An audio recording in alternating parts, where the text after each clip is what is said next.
are making more money. So, but I thought this ad was so appealing, so old-fashioned. Well, I guess they think or they assume that a wife would still have influence over her husband, but I guess it should work the other way around, too. Yeah. I'll tell you someone who isn't having a lot of influence on his wife, or perhaps vice versa. I don't know if you've been watching the news, but John Edwards, he was in the news this week. And boy, you talk about another politician just falling from grace. Last year we had so many fall from grace, but most people didn't, or were hoping at least, that the tabloids about John Edwards were false. But it turns out they were actually not false. They were all correct. They were all correct. He agreed to the paternity, and now the divorce is final. Well, what's even worse than that is there's a tell-all book. Of course, there's always a tell-all book. But in the tell-all book, his campaign aide actually says that Edwards asked him to pretend to be the father of this child. Yeah. And if sleazy. Yeah, I was just going to say, if that is actually true, then I think, people realize that pretty faces, and certainly John Edwards was called a pretty face, and people actually thought he looked quite presidential.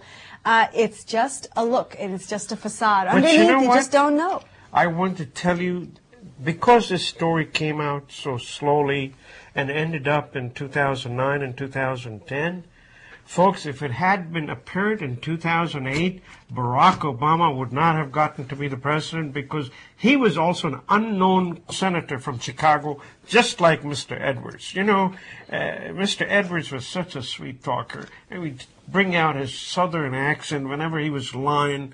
Bill Clinton did the best. Whenever he would lie, he will take a southern accent. Otherwise, he will be very presidential. Same with John Edwards. You and I never liked them. Well, I go back now. I think back to why he was not chosen as the vice presidential candidate. A lot of people were hoping at the time that it would be Obama-Edwards ticket that went to the White House, and it didn't happen. And you got to wonder if somewhere, somehow, these things were known at the time, just not out to the rest of us as public knowledge. Moving on, folks. I have a great story from India. McDonald's, Pizza Hut, KFC, all of them have made a home in India, and Indians are buying it. They're thriving. Yeah, they're thriving up there. Indians are going after it. So the Indians on the sideline are sitting and thinking, what can we do to compete?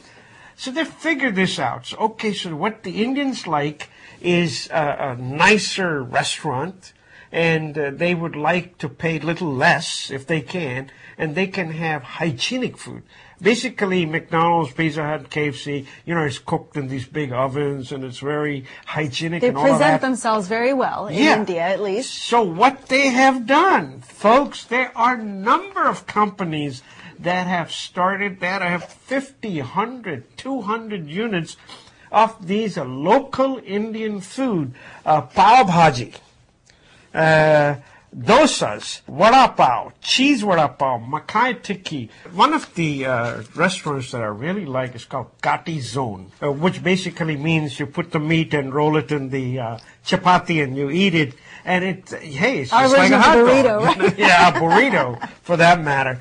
But aloo amritsari, tawa paneer, chicken tikka rolls, and all of these between 25 rupees and 65 rupees.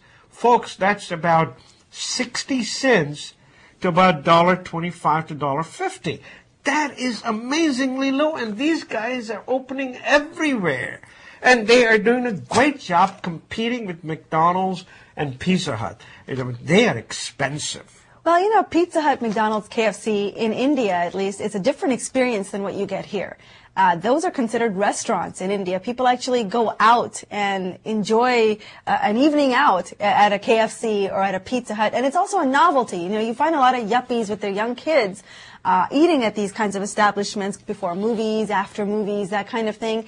And actually, it's a bit of a dangerous trend because I think children in India are getting fatter. Yeah. Just because they're eating this kind of food, it's becoming more normal to go out and eat these kinds of foods. No, the businessmen up there, they think that the Indians cannot go and eat pizza every day. No, they still have, other things to eat. And of course, nowadays there are two families working. And these restaurants now have carryouts. You can take it home. Or They will even deliver it to you. I mean, that is the most interesting development. I really like this. I really would like to take a franchise of Kati Zone right here in Washington, D.C. It could succeed. I think there's enough people here who would be interested and fascinated by Indian street food.